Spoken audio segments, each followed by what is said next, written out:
नमस्कार दोस्तों, मैं संतोष पटेल स्वागत करता हूं आपके अपने YouTube चैनल डिजिटल भंडार पर। आज की वीडियो में हम रोम को समझने वाले हैं। रोम जो कि रीड ओनली मेमोरी होती है, एक प्राइमरी मेमोरी होती है और कंप्यूटर सिस्टम में एक इम्पोर्टेंट मेमोरी भी होती है। सभी प्रकार के कॉम्पिटिटिव एग्जाम में कुछ प्रश्न रोम से संबंधित होते हैं, तो आज की वीडियो में हम रोम को कंप्लीट डिटेल में समझने वाले हैं। रैम और रोम सभी प्रकार के कॉम्पिटिटिव एग्जाम के लिए इंपॉर्टेंट टॉपिक है। हमने अपने प्रीवियस वीडियो में रैम को समझा था, आज की वीडियो में हम रोम को समझने वाले हैं। वीडियो थोड़ा सा लंबा हो सकता है, लेकिन वीडियो में रोम से संबंधित सभी प्रकार की इंफॉर्मेशन को समझाने का प्रयास किया गया है। तो देखते हैं रोम होती क्या है, रोम का क्या पर्पस होता है और रोम कितने प्रकार की होती है। सबसे पहले हम रोम का इंट्रोडक्शन समझने वाले हैं। रोम का full form read only memory होता है। रोम का फुल फॉर्म क्या होता है? Read only memory. सबसे ज्यादा फुल फॉर्म ही पूछे जाते हैं रैम और रोम के, तो रोम का फुल फॉर्म होता है रीड ओनली मेमोरी। इसके नाम से ही समझ में आता है, रीड ओनली मेमोरी मतलब एक ऐसी मेमोरी जिसे केवल रीड किया जा सकता है, जिसे केवल पढ़ा जा सकता है। मतलब इसमें कोई रिटर्न वर्क नहीं किया जा सकता है। जो रोम होती है, जब इसको बनाया जाता है तब कंपनी के द्वारा, मैन्युफैक्चरर के द्वारा रोम में कुछ डेटा स्टोर कर दिया जाता है और उस डेटा को बाद में चेंज नहीं किया जा सकता है। केवल उस डेटा को रीड किया जा सकता है, उसका उपयोग किया जा सकता है। स्टोर किए गए डेटा को चेंज नहीं किया जा सकता है। इसीलिए रोम का फुल फॉर्म होता है रीड ओनली मेमोरी। रोम एक प्राइमरी मेमोरी होती है। जो रोम है वह एक प्राइमरी मेमोरी है। रैम, रोम यह प्राइमरी मेमोरी है। प्राइमरी मेमोरी मतलब जो कि डायरेक्ट सीपीयू से कनेक्ट होती हैं। जो मेमोरी डायरेक्ट सीपीयू से कनेक्ट होती हैं वह सभी मेमोरी होती हैं प्राइमरी मेमोरी। रोम में स्टोर डेटा को केवल रीड किया जा सकता है। डेटा में किसी प्रकार के चेंजेस नहीं किए जा सकते हैं। रोम में जो डेटा स्टोर कर दिया जाता है कंपनी के द्वारा इसको बनाते समय, उस डेटा को हम केवल रीड कर सकते हैं, उपयोग कर सकते हैं, लेकिन इसमें स्टोर किए गए डेटा को चेंज नहीं किया जा सकता है, बदला नहीं जा सकता है। रोम एक नॉन वोलेटाइल मेमोरी होती है। नॉन वोलेटाइल मतलब होता है स्थायी मेमोरी, स्थायी। वोलेटाइल मतलब होता है अस्थायी। रैम एक वोलेटाइल मेमोरी है, जबकि रोम एक नॉन वोलेटाइल मेमोरी है। मतलब जो रोम है वह स्थायी रूप से डेटा को स्टोर करती है। नॉन वोलेटाइल का मतलब होता है स्थायी और वोलेटाइल का मतलब होता है अस्थायी। तो रोम में जो डेटा स्टोर होता है वह स्थायी रूप से स्टोर किया जाता है। रोम में स्टोर होने वाला डेटा परमानेंट होता है, जबकि रैम में जो डेटा स्टोर होता है वह टेम्परेरी होता है और रोम में स्टोर होने वाला डेटा परमानेंटली स्टोर किया जाता है। मतलब एक बार डेटा स्टोर किया जाता है फिर उसको बार बार चेंज नहीं किया जा सकता है। जबकि रैम में स्टोर होने वाला data time to time update भी होता रहता है, चेंज होता रहता है। इसीलिए रैम जो होती है वह वोलेटाइल मेमोरी होती है, जबकि रोम एक नॉन वोलेटाइल मेमोरी होती है। रोम को बनाते समय डेटा स्टोर कर दिया जाता है जिसे चेंज नहीं किया जा सकता है। जब कंपनी रोम चिप को बनाती है तो उसमें कुछ इंस्ट्रक्शन, कुछ सॉफ्टवेयर, कुछ डेटा स्टोर कर देती है जिसे बाद में चेंज नहीं किया जा सकता है। रोम मदरबोर्ड में इनबिल्ट होती है। मतलब जब मदरबोर्ड को बनाया जाता है तो उसी में रोम चिप को भी इनबिल्ट कर दिया जाता है, फिट कर दिया जाता है। रैम चिप को तो हम अलग से निकाल कर यूज कर सकते हैं, चेंज कर सकते हैं, लेकिन रोम चिप जो होती है वह मदरबोर्ड में ही इनबिल्ट होती है। रोम में कुछ इंस्ट्रक्शन होते हैं, इंस्ट्रक्शन स्टोर होते हैं, मतलब कुछ निर्देश होते हैं जो कंप्यूटर सिस्टम को स्टार्ट करने पर उपयोग होते हैं। हमारा कंप्यूटर सिस्टम जब स्टार्ट होता है तो उसे कुछ इंस्ट्रक्शन की, कुछ कोड की आवश्यकता होती है, वह सभी रोम में स्टोर कर दिए जाते हैं। रोम जब बनाई जाती है तो उसमें कुछ सॉफ्टवेयर, कुछ इंस्ट्रक्शन स्टोर कर दिए जाते हैं जो कि हमारे कंप्यूटर सिस्टम को स्टार्ट करने के लिए उपयोगी होते हैं। रोम में स्टोर सॉफ्टवेयर को फर्मवेयर भी कहा जाता है। यह बहुत ही इंपॉर्टेंट पॉइंट है। रोम में जो डेटा स्टोर होता है, जो सॉफ्टवेयर स्टोर होता है, उसे फर्मवेयर कहा जाता है। जब कंपनी रोम चिप को बनाती है तो उसमें सॉफ्टवेयर इंस्टॉल कर देती है, उस सॉफ्टवेयर को कहा जाता है फर्मवेयर।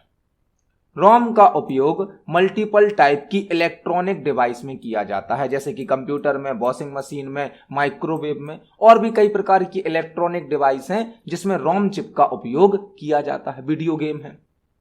तो रोम क्या है?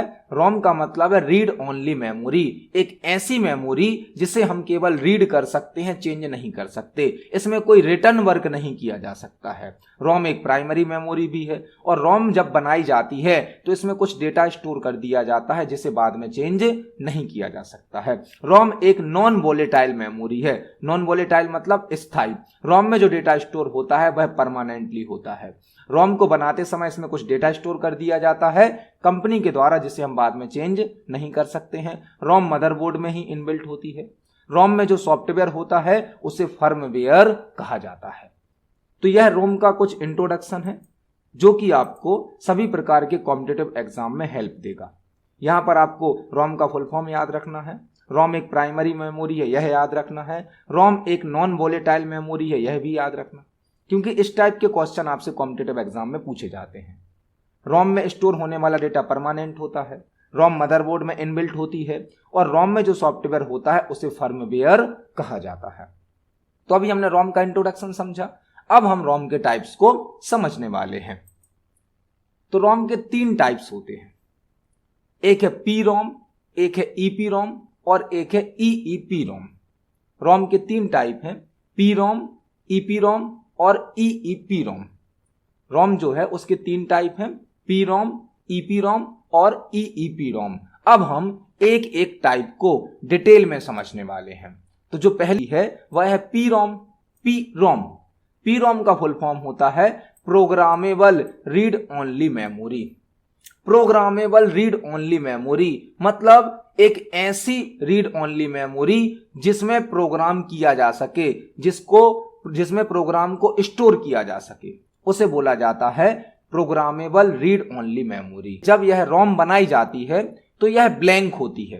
कंपनी इसको बनाते समय इसमें कोई डेटा स्टोर नहीं करती है, पी रोम में ब्लैंक बनाती है। लेकिन जब यूजर इसको यूज करता है तो यूजर इसमें एक बार प्रोग्राम को स्टोर कर सकता है, मतलब यूजर के द्वारा इसमें एक बार डेटा को स्टोर किया जा सकता है। इसीलिए इसका नाम है प्रोग्रामेबल रीड ओनली मेमोरी।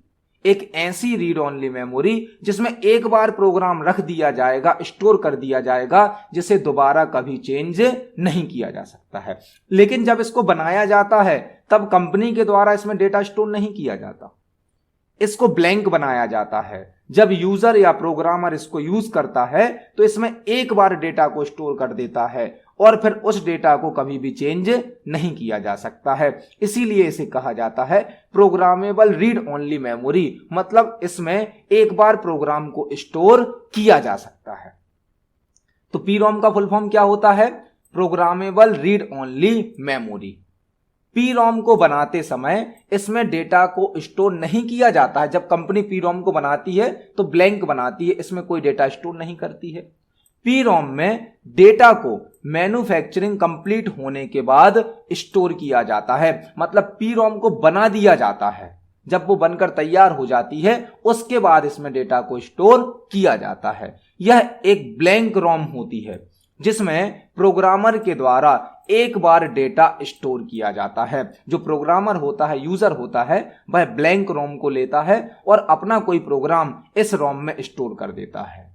लेकिन स्टोर होने के बाद डेटा को फ्यूचर में कभी भी चेंज नहीं किया जा सकता है। जो हमारा लास्ट पॉइंट है, स्टोर होने वाले डेटा को फ्यूचर में चेंज नहीं किया जा सकता है। तो जो रोम का पहला टाइप है पी रोम। पी रोम मतलब प्रोग्रामेबल रीड ओनली मेमोरी, जो कि ब्लैंक रोम होती है।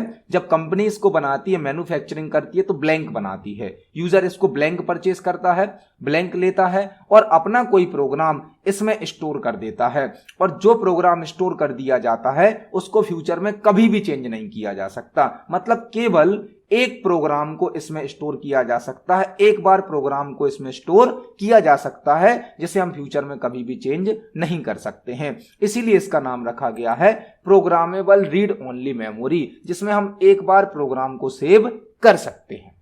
तो यह रोम का पहला टाइप था जो कि है पी रोम। पी रोम मतलब programmable read only memory. Programmable मतलब जिसमें हम एक बार प्रोग्राम को स्टोर कर सकते हैं। तो यह रोम का पहला टाइप था, पी रोम। अब हम दूसरा टाइप देखने वाले हैं, ईपी रोम।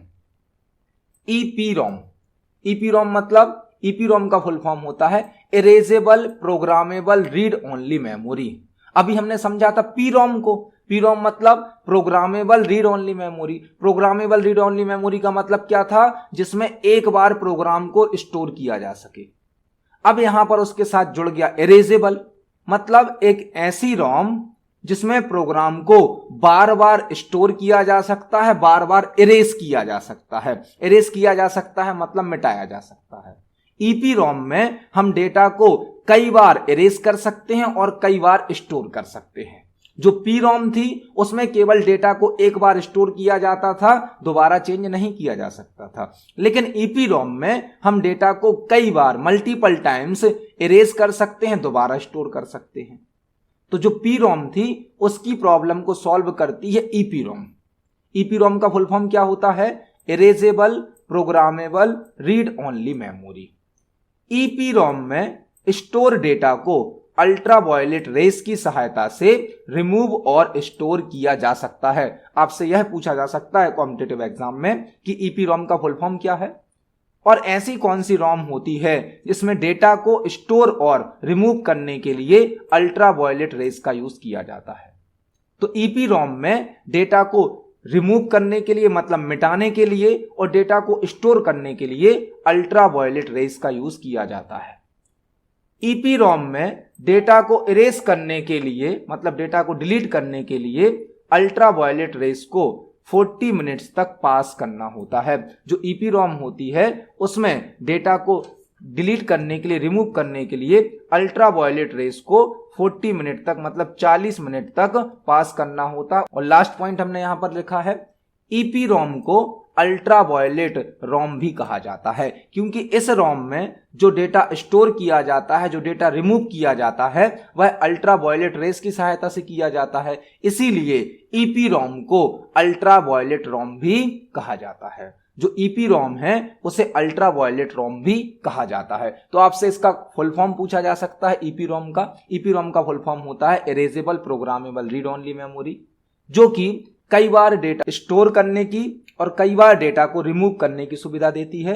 और इसमें डेटा को स्टोर और रिमूव करने के लिए अल्ट्रावायलेट रेस का यूज किया जाता है। अल्ट्रावायलेट रेस को लगभग 40 मिनट तक इस पर पास करना होता है, जिसके द्वारा डेटा को स्टोर और रिमूव किया जा सकता है। और इस रोम को अल्ट्रावायलेट रोम भी कहा जाता है। तो पहले हमने पी रोम को समझा, प्रोग्रामेबल रीड ओनली मेमोरी, फिर हमने समझा ईपी रोम को, erasable programmable read only memory. अब हम रोम का लास्ट टाइप समझने वाले हैं, जो कि होता है ईईपी रोम। ईईपी रोम यह रोम का सबसे अच्छा टाइप है, बेस्ट टाइप है, जो कि होता है ईईपी रोम। ईईपी रोम का full form electrically erasable programmable read only memory होता है। पहले हमने पी रोम को समझा, तो पी रोम ने हमें यह सुविधा दी थी कि हम एक बार प्रोग्राम को रोम में स्टोर कर सकते थे। फिर ईपी रोम ने हमें सुविधा दी कि हम प्रोग्राम को बार बार इरेज कर सकते हैं, बार बार स्टोर कर सकते हैं, लेकिन अल्ट्रावायलेट रेस की हेल्प से। जबकि ईईपी रोम क्या करती है, इलेक्ट्रिकल टेक्निक के द्वारा मतलब इलेक्ट्रिकली प्रोग्राम को बार बार इरेज करने की और बार बार स्टोर करने की सुविधा देती है। इलेक्ट्रिकली यह डेटा को बार बार रिमूव कर सकती है और बार बार स्टोर कर सकती है। इलेक्ट्रिकल टेक्निक के द्वारा ईईपी रोम में बार बार मतलब कई बार डेटा को स्टोर किया जा सकता है और डेटा को रिमूव भी किया जा सकता है। इसीलिए यह रोम का बेस्ट टाइप होती है। ईईपी रोम में स्टोर डेटा को इलेक्ट्रिकल टेक्निक की सहायता से रिमूव और स्टोर किया जा सकता है, जबकि ईपी रोम में अल्ट्रावायलेट रेस का यूज होता था, जबकि ईईपी रोम में इलेक्ट्रिकल टेक्निक का यूज होता है। इसमें इलेक्ट्रिकली डेटा को इरेज भी किया जाता है और दोबारा स्टोर भी किया जाता है। ईईपी रोम में डेटा को 10,000 टाइम मतलब 10,000 बार रिमूव और स्टोर किया जा सकता है। इसमें यूजर अपने डेटा को कई बार रिमूव कर सकता है और कई बार स्टोर कर सकता है। EEPROM को फ्लैश मेमोरी भी कहा जाता है। फ्लैश मेमोरी मतलब कई बार डेटा को स्टोर किया जा सकता है, कई बार इसको डेटा को रिमूव किया जा सकता है। तो जो EEPROM है उसे फ्लैश मेमोरी भी कहा जाता है, क्योंकि इसमें कई बार डेटा को स्टोर किया जा सकता है और कई बार डेटा को रिमूव किया जा सकता है। तो आज की वीडियो में हमने रोम को समझा। रोम जो कि एक नॉन वोलेटाइल मेमोरी है, जो कि एक प्राइमरी मेमोरी है, इसमें स्टोर डेटा परमानेंट होता है। और रोम 3 प्रकार की होती हैं, PROM, EPROM और EEPROM। PROM मतलब programmable read only memory, EPROM मतलब erasable programmable read only memory और EEPROM मतलब electrically erasable programmable read only memory. सभी प्रकार के कॉम्पिटिटिव एग्जाम में रैम और रोम से कुछ प्रश्न जरूर आते हैं। तो हमने अपनी प्रीवियस वीडियो में रैम को समझा था, आज की वीडियो में हमने रोम को समझा। आप रोम को समझें, रोम के टाइप्स को समझें। यदि आपका कोई क्वेश्चन है, कोई डाउट है तो कमेंट सेक्शन में जरूर पूछें। वीडियो पसंद आती है तो वीडियो को लाइक करें, ज्यादा से ज्यादा शेयर करें। मिलते हैं अगली वीडियो में। धन्यवाद।